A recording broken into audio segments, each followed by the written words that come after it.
کہ ایک tricky situation تھی.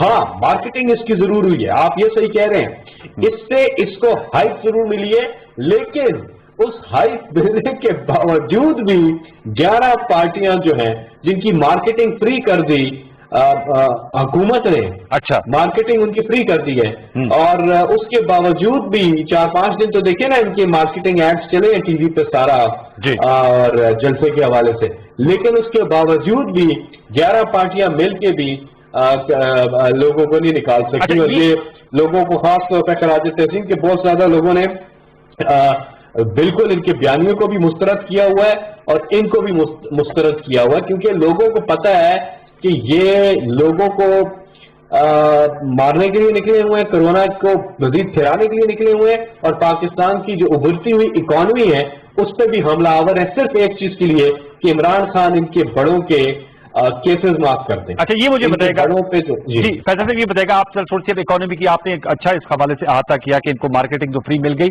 لیکن آج بھی مریم نواز صاحبہ کہہ رہی تھی کہ غریب کے چولہے ٹھنڈے ہو رہے ہیں, اور وہ سوال اٹھا رہی تھی کہ مہنگائی بہت زیادہ بڑھ گئی ہے, ملک کی معیشت کا بھٹا بیٹھ کیا ہے, اور وہ تو کہہ رہے تھے کہ جی کووڈ-19 ایک بیماری ہے لیکن آپ کی حکومت کو بھی بیماری قرار دے رہے ہیں.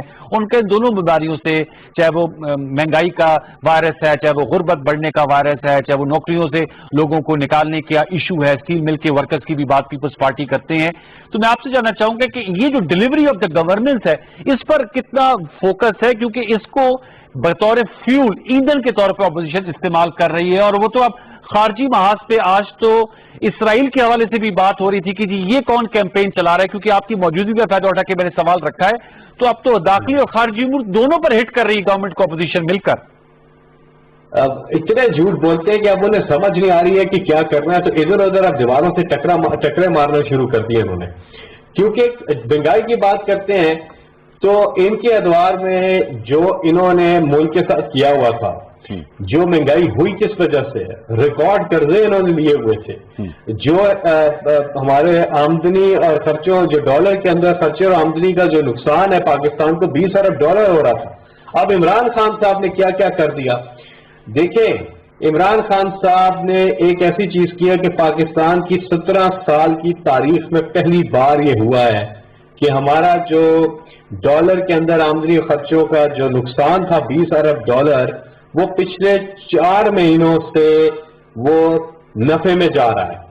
یعنی کہ $20 ارب کو ہم ایک تو کم کر کے کوئی $2.5 ارب پہ لے آئے ہیں, اور پچھلے 4 مہینوں میں کرنٹ اکاؤنٹ ہمارا سرپلس میں جا رہا ہے, نفع میں جا رہے ہیں. اور دوسرا, اگر ان کی لی ہوئی قرضوں کی قسطیں نہ دینی پڑے, ہمیں اس پہ انٹرسٹ نہ دینا پڑے, تو عمران خان نے, وزیر اعظم عمران خان نے پاکستان کی آمدن بڑھا دی اور خرچے کم کر دیے. اب آتے ہیں عام آدمی پہ جو اثرات اس کے.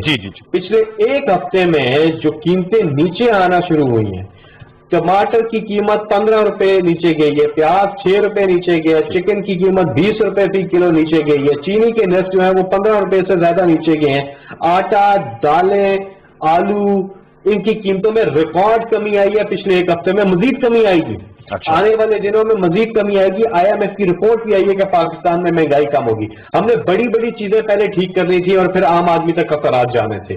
آج فیصلہ آباد میں ہم نہیں کہتے جی, یہ کہتے ہیں آل پاکستان جو کاٹن پاور لومز ایسوسی ایشن ہے, وہ کہتے ہیں کہ 1990 کے بعد پہلی دفعہ فیصلہ آباد کی پوری ٹیکسٹائل انڈسٹری اب پوری طرح بحال ہوئی ہے. پہلی دفعہ 50,000 جو بند تھی پاور لوم یونٹس جو تھے انہوں نے فنکشن کرنا شروع کر دیا, اور 30,000 نئے لومز لگ گئے ہیں, اور وہاں پہ لیبر فل ہو گئی ہے, گنجائش ہی نہیں ہے اب نوکریوں کی, یعنی کہ فل ادھر نوکریاں مل گئی ہیں لوگوں کو, لیبر فل ہے, روزگار بڑھ رہا ہے. ہماری 1960 کے بعد پہلی دفعہ پاکستان انڈسٹریلائزیشن کی طرف گیا. لارج سکیل مینوفیکچرنگ میں پاکستان نے پچھلے کچھ عرصے میں جو کارکردگی دکھائی اور مزید آگے بہتر ہو رہی ہے. پاکستان کی لارج سکیل جو مینوفیکچرنگ ہے وہ 10% پچھلے سال سے اوپر گئی ہے, اور 36 آئٹم جو ہیں ministry of industries and production ان میں 7.92% آگے گئے ہیں.